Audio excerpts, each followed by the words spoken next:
This is the great call. Remain in the presence. Return to the presence. Rest in the presence.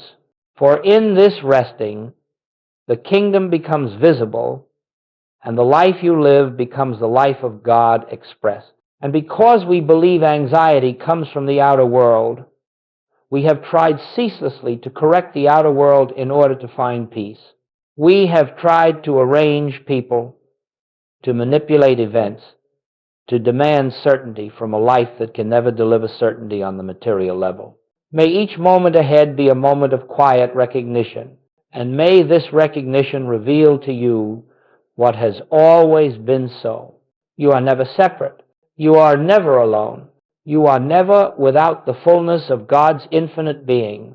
And so, my friends, you may notice that when you are caught up in worry, in fear, in panic, what has happened is not that the world has suddenly become dangerous. It is that you have momentarily stepped out of the awareness of the kingdom that has always been within you. The kingdom of heaven is not a place to which you will go someday. It is not a reward. It is not a future condition, and it is not a distant promise. It is a living reality, fully present at the center of your being, awaiting only your recognition. And when the mind grows still enough to sense even a trace of this presence, fear begins to dissolve, not because circumstances have changed, but because you have touched the deeper truth that circumstances cannot touch. Anxiety is not a force, it is a forgetting. Peace is not a miracle, it is a remembering. And the remembering begins right here, in this moment, with the simple acknowledgement that the life within you is infinite, complete, and forever untouched by the rise and fall of human experience. As we move together through this teaching, I ask you not to struggle, not to strive, not to fight fear or chase peace. You will discover that spiritual treatment is not an act of will, but an act of recognition. You will discover that peace is not something you create, but something you allow. And you will discover that the presence which lives in you, lives you, has never once been threatened, frightened, or anxious. It is from this recognition that transformation begins. Let us proceed a step deeper, my friends. For if we are to dissolve anxiety at its root, we must first understand what fear truly is. Fear is not an entity, not a presence, not a power. It is not a force acting upon you. Fear has no substance and no life of its own. Fear exists only as a product of the material sense of life, the belief that we are separate beings, living in a world of fluctuating conditions, dependent upon outer forms for our well-being. As long as we accept this material sense of existence, fear will appear as naturally as a shadow appears when something stands between you and the light. And so, when fear arises, it is not announcing danger, it is announcing that the mind has turned toward appearances, toward effects, toward the temporary, the insecure, the ever-changing. Fear arises only when we accept the testimony of the senses as the final word. The senses tell us, there is not enough, you are not safe, you are alone, something terrible is coming.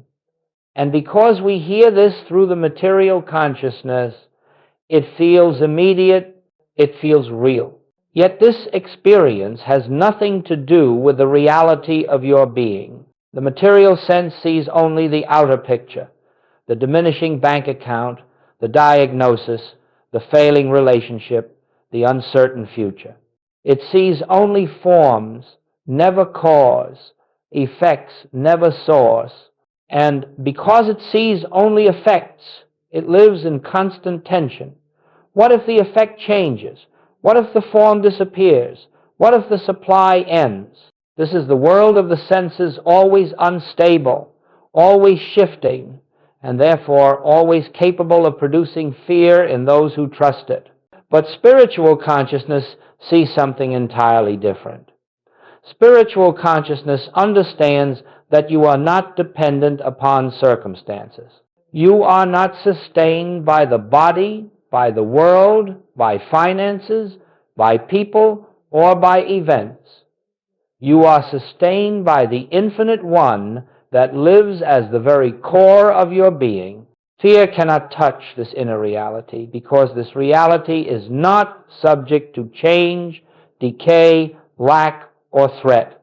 Yet this experience has nothing to do with the reality of your being. So, you see, the nature of fear is illusion, the illusion that your life is lived from the outside in rather than from the inside out. The illusion that your safety lies in material conditions rather than in the presence that animates your very existence. The illusion that you are a finite being dependent upon the whims of the world. Once this is understood, you stop fighting fear.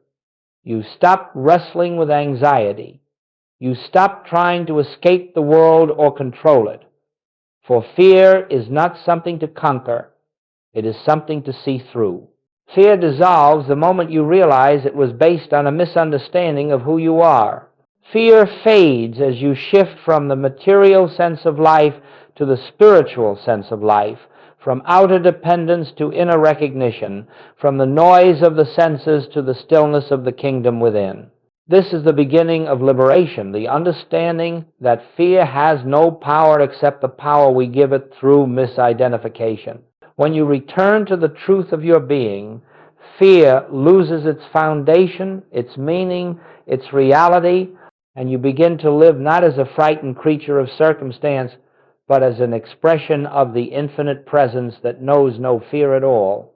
Now, my beloved friends, having seen that fear arises only when we are living from the material sense of existence, let us take the next step, the first true step, out of fear and into freedom. It is the step of recognition. Recognition of what? Recognition of the kingdom within you, the spiritual reality that has never been touched by fear, never been weakened by circumstances, never been threatened by the conditions of the world. This inner kingdom is not something you must build, create, or develop. It is not the result of years of study or discipline. The kingdom is already complete within you, already present, already functioning, already whole. You are not asked to create perfection. You are asked only to recognize the perfection that has always been your true nature. You see, the great error of humanity has been the belief that peace, security, and supply come from the outside. And so, when anxiety arises, the human instinct is to run outward, to seek answers from people, to fight conditions, to fix circumstances. But all of this activity takes place in the realm where fear itself was born, in the realm of appearances. And so, the more we seek outwardly, the more anxious we become. But in a moment of recognition, all of this begins to shift. When you pause, just pause, and acknowledge that the life within you is God, that the being you are is spiritual, that your consciousness is not separate from the infinite consciousness, then something remarkable happens. Fear begins to loosen its grip. Anxiety begins to soften. Why? Because you have turned inward to the source, to the reality, to the presence that is forever untouched by the turmoil of the outer world. Recognition is the great turning point. It is the moment when you stop trying to live as a separate self and allow yourself to rest in the truth that I and the Father are one. It is the moment when you stop trying to get God to come to you, and you remember that God has been the essence of your being from the beginning. It is the moment when you stop pleading for protection and realize that the infinite presence within you is the protection. This recognition does not require effort. In fact, effort is the one thing that blocks it. Recognition is gentle, quiet, natural. It is simply awareness. Awareness that the presence is here. Awareness that the kingdom is within. Awareness that you abide in spiritual safety even when the senses insist otherwise. Just once, just for a few seconds, when fear arises, turn within and remember, the kingdom of God is already within me. Say it silently, not as an affirmation to convince yourself, but as an acknowledgement of truth. In that instant, you will feel even the faintest movement of peace. You may not feel it fully at first. Perhaps it is a whisper, a softening, a slight shift. But that whisper is the beginning of freedom. That softening is the dawn of spiritual transformation.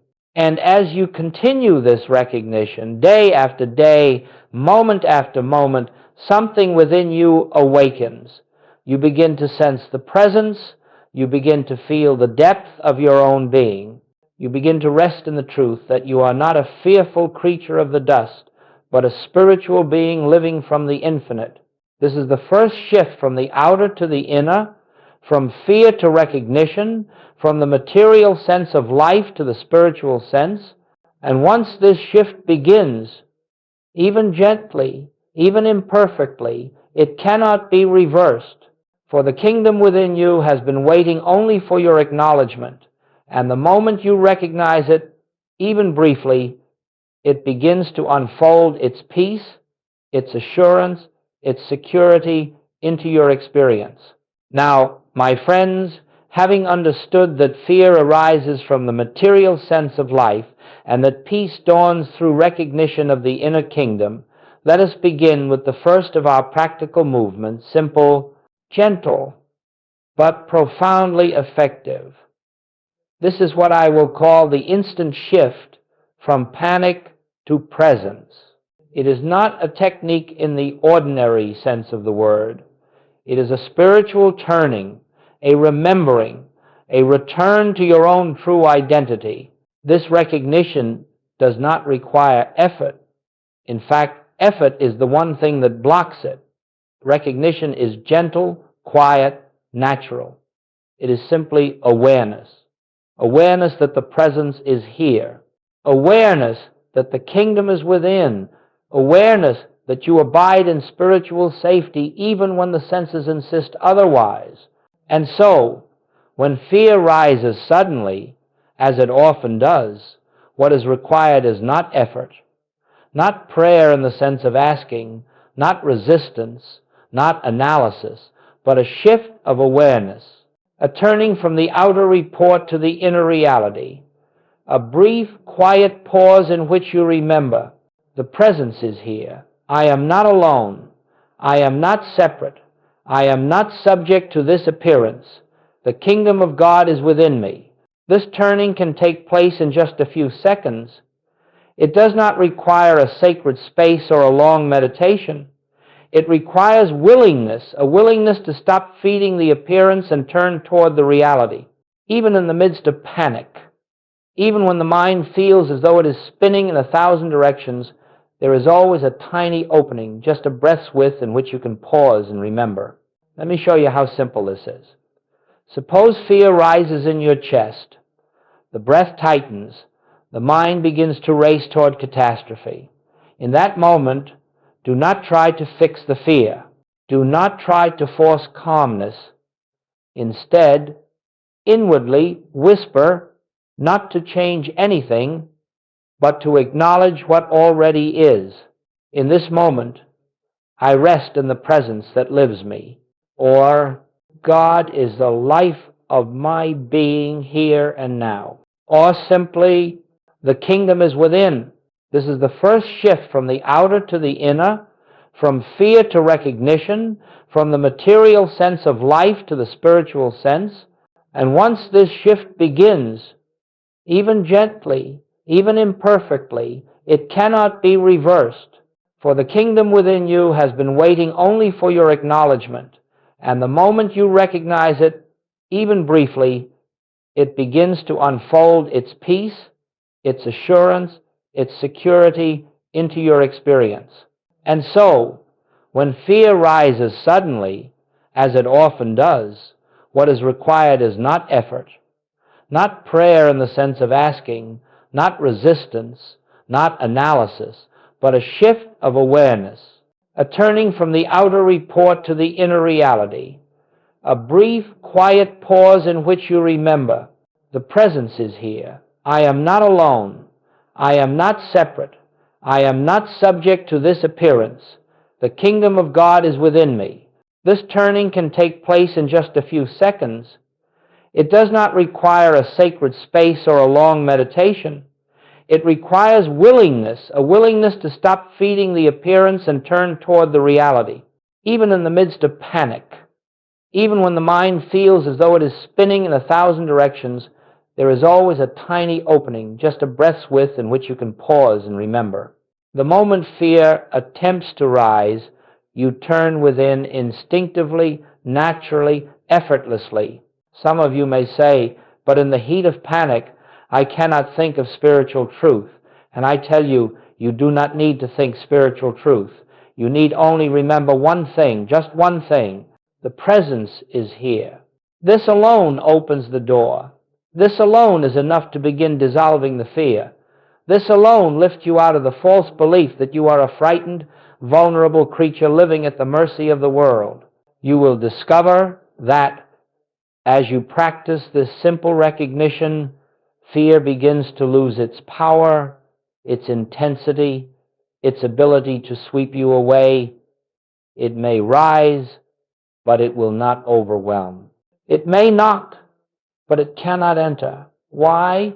Because your consciousness is beginning to anchor itself in the kingdom, not in the ever-changing world of appearances.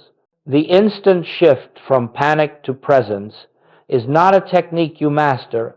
It is a way of living, a way of being, a way of remembering who you are. And when you begin to live in this recognition, fear becomes less a threat and more a signal, an invitation to return, once again, to the truth that has been within you all along. Now, my beloved friends, having taken the first step in the instant shift from panic to presence, let us move deeper into the practice that sustains peace throughout the day. This second practice is one of the most liberating principles ever given to the spiritual seeker, and yet it is one of the most misunderstood. I call it divine indifference. Do not misinterpret this phrase. Divine indifference does not mean apathy, carelessness, or emotional withdrawal. It does not mean you close your eyes to suffering or ignore your responsibilities. No, it means that you no longer grant power to the appearances of the material world. You no longer allow circumstances to dictate the quality of your inner life. You no longer give authority to that which is not the presence of God. You will notice that in human living, every disturbance arises from the belief that something outside of you has the power to harm you, threaten you, diminish you, or interfere with your good. And so, when the boss criticizes your work, the mind reacts. When unexpected bills arrive, the mind agitates. When the news reports turmoil, the mind fears the future. All of this is the natural behavior of the mind living in the material sense of life. But once you begin to live from the inner kingdom, you discover something extraordinary. The outer world has no power to touch the integrity of your being. It has no power to take away your peace, no power to alter your identity, no power to separate you from the presence that is your source, your protection, your supply, and your life. Divine indifference is the recognition that nothing in the outer world is a cause. It is all effect, and the spiritual life is lived from cause, never from effect. The cause is within you. The cause is God. The cause is consciousness. The cause is the presence that breathes your breath, beats your heart, and lives its own life as you. Because this cause is infinite and unchanging, the effects that appear in the world have no real authority over you. You will notice that in human living, every disturbance arises from the belief that something outside of you has the power to harm you, threaten you, diminish you, or interfere with your good. And so, when the boss criticizes your work, the mind reacts. When unexpected bills arrive, the mind agitates. When the news reports turmoil, the mind fears the future. All of this is the natural behavior of the mind living in the material sense of life, not moved by praise, not moved by criticism, not moved by gain, not moved by loss, not moved by the rise and fall of outer conditions. This is not coldness. This is not indifference in the human sense. This is spiritual poise. This is inner freedom. This is the recognition that the only reality is God and that all else is but the fleeting movement of forms. Let me give you an example. Suppose you receive a call that a major project has fallen through or a long-expected opportunity has vanished. The human reaction will immediately say, how will I manage? What will I do? What does this mean for my future? But the spiritual practitioner pauses and remembers, my supply does not come from projects, opportunities, or people. My supply is the infinite presence within. And in that single moment of recognition, fear begins to dissolve. You are no longer reacting to the outer picture. You are abiding in the inner truth. And from this truth, right action, true guidance, and new opportunities will arise naturally, not forced, not manipulated, but demonstrated by consciousness itself. Another example, a coworker speaks harshly to you, unfairly, unjustly. The natural reaction is hurt, defensiveness, anger, but the spiritual response is altogether different. You pause and recognize, the presence in me is unmoved. The presence in them is whole. This encounter has no power to disturb the peace that God is. And suddenly, the situation softens, not because you controlled it, but because you refuse to give it power. You see, divine indifference is not indifference to people, but indifference to the belief that appearances have power. It is not indifference to your responsibilities, but indifference to fear. It is not indifference to life, but indifference to the false sense of life. When you practice this throughout your day, gently, quietly, without strain, you begin to notice something miraculous. You become steady. You become centered. You become anchored in a place that nothing in the world can shake. Circumstances rise and fall, but you remain grounded. People praise and criticize, but you remain stable.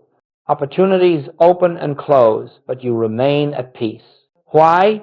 Because you are no longer living from the world. You are living from the kingdom. You are living from the presence.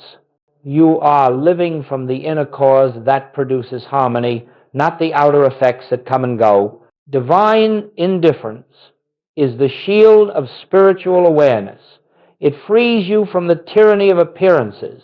It restores power to its rightful place within, in God, in consciousness, in the kingdom. And in that freedom, fear has no ground on which to stand. Now, my dear friends, having practiced the instant turning from panic to presence and the quiet steadiness of divine indifference throughout the movements of the day, we come to a third and profoundly important practice, one that completes and strengthens the work of inner transformation. This is what I call the evening recollection from kingdom consciousness, a gentle review not of your actions, but of your awareness. This practice is not introspection. It is not self-criticism. It is not a moral inventory. It is not an attempt to correct yourself. No, this practice is recognition, pure and simple. It is the opportunity to quietly acknowledge where, throughout your day, you remembered the presence and where you forgot. Each evening, perhaps before sleep or in a quiet moment after the day's activities have settled, sit comfortably, without strain, without agenda, and allow the events of your day to rise gently in your awareness, not in detail, not in analysis, but in a soft, spacious recollection. Let the day come to you. Let the memories arise naturally. Let them pass before your inner sight as clouds drift across the sky. As each moment arises, simply observe. Here I remembered the presence.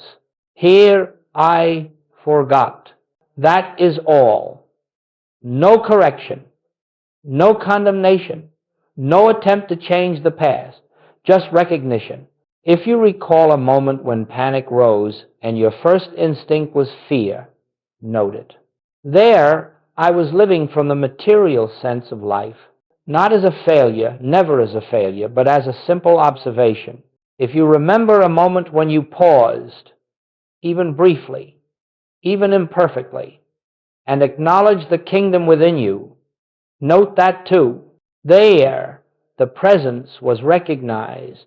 If you recall a conversation in which you reacted sharply or took offense, simply acknowledge. There, I believe, the appearance. If you recall a challenge that met you during the day and found yourself responding with calmness, stability, or compassion, then recognize. There, divine indifference was practiced, and I remained unmoved. This evening recollection is a mirror, not a mirror of the ego, but a mirror of consciousness. It shows you not who you are or who you are not, but where you are living from, the outer sense or the inner kingdom. Some of you may fear that this practice will reveal too many mistakes, too many moments of forgetfulness, but I tell you this, forgetfulness is natural. Forgetfulness is human. Forgetfulness is part of the journey. Every moment of forgetting is simply another opportunity to remember. You do not grow spiritually by condemning your forgetfulness. You grow by recognizing it without judgment. In fact, the simple act of recognition without guilt, without shame, without resistance is what loosens the grip of the material sense and opens the way for the kingdom consciousness to expand within you. As you continue this practice night after night, something beautiful begins to unfold. You begin to notice that the moments of remembrance grow more frequent. The moments of panic lessen. The reactions soften. The sense of being carried, guided, supported from within grows stronger. You begin to feel a continuity of presence, not in dramatic revelations, but in subtle, steady awakenings. Even the memories themselves begin to change. You stop seeing your day as a series of problems and tasks, and instead you begin to see each moment as part of your spiritual unfolding, each event, each conversation, each challenge serving as a doorway through which the presence can reveal itself. Do you see, my friends, this evening recollection is not about reviewing your behavior. It is about recognizing the movement of consciousness within your day. It is about discovering how often the kingdom knocked at the door of your awareness and how often you opened to it even for a second. And as you continue this gentle practice, you begin to awaken in the night with peace instead of fear. You begin to rise in the morning with a sense of inner expectancy instead of anxiety. You begin to feel the presence not only in prayer or meditation, but in the ordinary actions of daily life. The kingdom becomes not an idea, but a living reality, something you can sense, rest in, trust. This evening, recollection strengthens every other practice. It deepens the instant shift from panic to presence. It reinforces divine indifference. It builds spiritual maturity. And over time, it creates a continuity of awareness in which fear finds less and less ground to stand upon. Remember always, you are not reviewing the day to judge yourself, but to recognize the truth that the presence was with you in every moment, whether you remembered or not. And that recognition, repeated gently over weeks and months, becomes the foundation of a life lived increasingly from the kingdom within. Now, my beloved friends, before we continue further on this sacred path, let us pause and speak honestly, compassionately, and without illusion about something every sincere seeker encounters. Why does anxiety still persist even after we have turned within, practiced recognition, embraced divine indifference, and recall the presence during the day. This evening, recollection strengthens every other practice. It deepens the instant shift from panic to presence. It reinforces divine indifference. It builds spiritual maturity. And over time, it creates a continuity of awareness in which fear finds less and less ground to stand upon. Some of you, hearing these teachings, practicing them with devotion and sincerity, may say, "Joel, I understand the truth. I feel the presence at times. I recognize the kingdom within me. And yet there are days when anxiety still rises. There are nights when fear still grips me. There are moments when the world seems louder than the silence within." My friends, this is not failure. This is not spiritual immaturity. This is not evidence that the truth is not working. This is simply the nature of spiritual unfolding. Consciousness does not transform in one dramatic leap. It unfolds gently, gradually, steadily, like the dawn that begins with the faintest whisper of light before the fullness of the morning appears. 1. Anxiety persists because old conditioning is deep. For many years, perhaps decades, you have been taught to live from the material sense of life. You were taught to worry about the future, to protect yourself from the world, to strive to fear, to anticipate danger. These patterns do not disappear in a week of spiritual practice, but every moment of remembrance weakens them. Every recognition dissolves a layer. Every pause loosens the old habits. You are not undoing fear. You are awakening to a reality in which fear has no place. 2. Anxiety persists because recognition is new. You have only begun to recognize the presence within you. At first, this recognition may come in flashes, soft momentary openings, before the mind pulls you back into the familiar patterns of worry. Do not be discouraged by this. The mind returns to what it knows, and it knows the world far better than it knows the kingdom. But the kingdom is patient, the presence is gentle, and with consistent practice, the mind begins to soften, to listen, to yield. What was once a fleeting moment becomes a longer moment. What was once a whisper becomes a living awareness. 3. Anxiety persists because the mind expects instant results. The human mind believes that truth should immediately change outer conditions.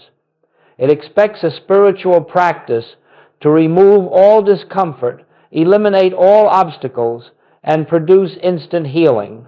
But spiritual development is not the manipulation of the outer world, it is the unfolding of inner awareness.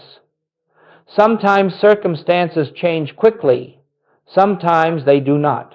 But what always changes when you stay in the practice is you. And when you change, your experience of the world changes. Fear loses its authority, even if the outer picture remains the same for a season. 4. Anxiety persists because spiritual maturity requires contrast. There will be moments when fear arises strongly, not because you are failing, but because your consciousness is being invited to rise higher. These moments become opportunities, openings, doorways through which the deeper truth can reveal itself. Without the contrast, you might never turn within. Without the discomfort, you might never seek the kingdom. Without the challenge, you might never discover the vastness of the presence that holds you. Do not despise your moments of fear. They are the catalysts of awakening. 5. Anxiety persists because the path is not linear. Some days you will feel deeply centered, steady, filled with quiet confidence. On other days, the smallest disturbance will shake you. This is natural. This is human. This is the ebb and flow of spiritual growth. The point is not to remain in perfect awareness at all times. The point is to return again and again and again to the truth. Each return is progress. Each return is healing. Each return is awakening. 6. Anxiety persists because we sometimes forget that the presence is independent of our feelings. You may say, I do not feel the presence today. But my friends, the presence is not a feeling. Feelings fluctuate, but the presence is steady, unmoving, eternal. Your emotions may worry, tremble, fluctuate, but the life that is living you does not tremble. It does not worry. It does not fluctuate. It is complete. You do not practice to create the presence. You practice to recognize the presence that is already there, already here, already now. So, beloved friends, these challenges are not obstacles on your path. They are the path. These moments of fear, doubt, or forgetfulness are not evidence that you are failing. They are evidence that you are awakening. For if the kingdom were not calling you, you would not care. If the presence were not drawing you inward, you would not notice the contrast between fear and peace. The very fact that you are aware of your anxiety, aware of your longing for peace, aware of the need to turn within, this is the sign of spiritual progress. This is the blossoming of consciousness. This is the unfolding of the kingdom. And as you continue gently, patiently, without pressure or hurry, the presence will reveal itself more steadily, more deeply, more continuously, until the day comes when you realize that fear has lost its authority, not because you conquered it, but because you outgrew it. Now, beloved friends, having walked through the practices that anchor you in the inner kingdom, and having honestly acknowledged the challenges that arise along the path, let us lift our vision to the horizon and behold what unfolds when you continue faithfully and gently in this way of recognition. For spiritual growth is not measured by dramatic events, nor by sudden changes, nor by emotional highs. It is measured by the gradual transformation of consciousness, and that transformation reveals itself quietly, subtly, beautifully over time. At first, the shift may seem small, a moment of peace in the midst of tension, a softening of fear where once there was panic, a clearer sense that you are not alone, not vulnerable, not separate. These moments may feel like flickers, but they are heralds of a deeper awakening. For the presence does not shout, does not force, does not overwhelm. It whispers, it unfolds. It reveals itself gently to the consciousness prepared to receive it. Then, as days turn into weeks and weeks into months, you begin to notice a new steadiness in your being. You move through situations that once stirred you into anxiety with a quietness that surprises even you. Something within you remains grounded while the world around you rises and falls. You respond instead of react. You listen instead of panic. You see through appearances instead of being controlled by them. This is not the result of willpower. It is the fruit of awareness. You begin to discover that peace is not something you must achieve. It is something that is always here, waiting to be recognized. The outer world may not change immediately, but your relationship with it changes. And because your relationship with the world changes, the world itself begins to change in response. You find that problems are resolved with greater ease. Opportunities appear in surprising ways. Guidance comes when needed, without strain, without pressure, without frantic searching. You begin to trust the invisible activity of the presence more than the visible conditions of the world. Your relationships begin to transform. You no longer seek from others what only God can give. You stop demanding, fearing, controlling, or clinging. Instead, you begin to see the presence in them as well. And as you see the presence in them, something in them awakens in response, sometimes subtly, sometimes profoundly. Harmony emerges not because you forced it, but because you recognize the spiritual reality underlying the relationship. Divine indifference is the recognition that nothing in the outer world is a cause. It is all effect, and the spiritual life is lived from cause, never from effect. The cause is within you. The cause is God. The cause is consciousness. The cause is the presence that breathes your breath, beats your heart, and lives its own life as you. Because this cause is infinite and unchanging, the effects that appear in the world have no real authority over you. The outer form begins to reflect the inner recognition. Health also begins to be understood differently.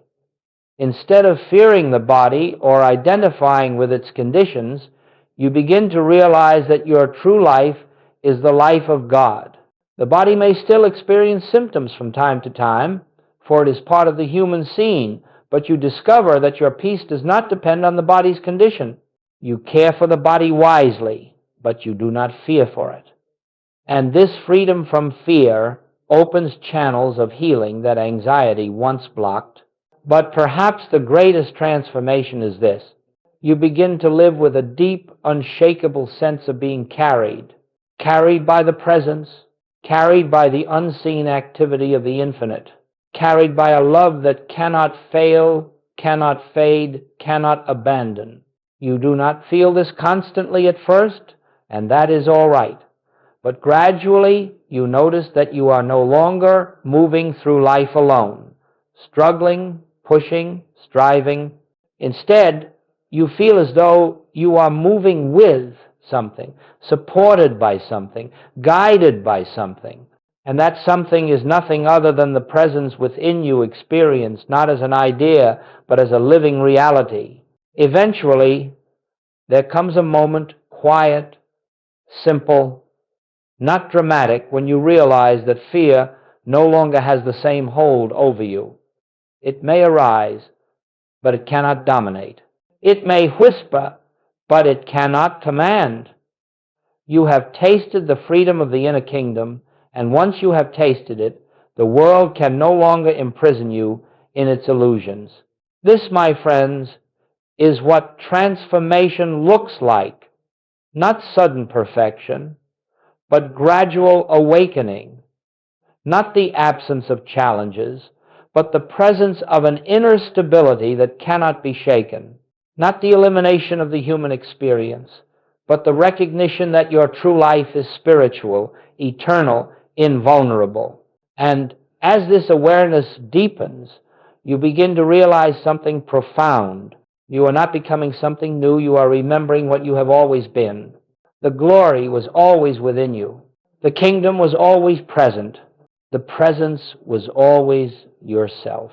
Now you are learning to live from it, walk with it, trust it, and let it express through you. This is the true healing of anxiety, not the removal of fear, but the dawning of truth. And now, my beloved friends, as we bring this time of sharing to a close, let us gather all that has been revealed into one simple, living understanding. The kingdom of heaven is within you, here and now, awaiting your recognition. This truth is not something you must strive toward.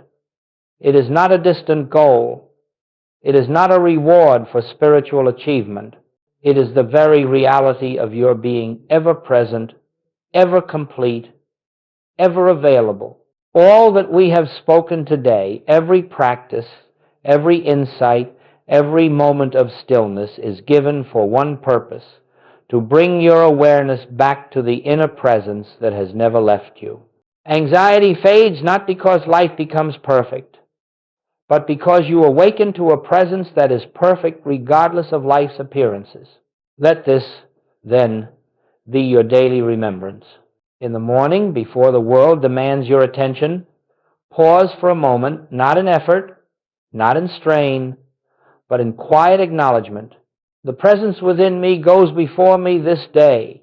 No matter what comes, you begin anchored in reality. Throughout the day, as challenges arise, As thoughts pull you outward, as the senses tempt you with fear, pause for just one breath and quietly recognize only God is power. Only the presence is real. This is divine indifference, not refusing to care, but refusing to bow to appearances.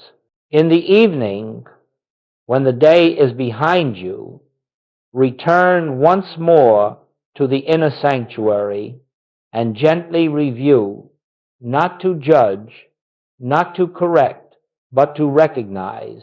Here I remembered. Here I forgot. Here the presence carried me. Each recognition strengthens you for the next day's unfolding. And now let me leave you with this assurance, as simple as it is profound. You are not on this path alone. You are not asked to succeed through willpower. You are not required to maintain perfect awareness. You are invited gently, patiently, lovingly to return again and again to the inner truth of your being. Every return is progress. Every recognition is healing. Every moment of remembrance is a step deeper into the kingdom. Do not measure your growth by feelings. Do not measure your progress by circumstances. Do not measure your awakening by the absence of fear. Measure it only by this: am I returning to the presence more often than before? If the answer is yes, even faintly yes, then the kingdom is already unfolding within you, for the presence that lives you has never once failed. It has never once abandoned you. It has never once been absent, and as you continue in this quiet recognition day after day, you will discover a peace that the world cannot give and cannot take away. You will discover that the fear which once seemed so powerful dissolves before the light of awareness. And you will discover that the kingdom of heaven, the living Christ, the infinite presence, was never far, never hidden, never withheld. It was always here, within you, as your very life. And now, my friends, you know how to turn toward it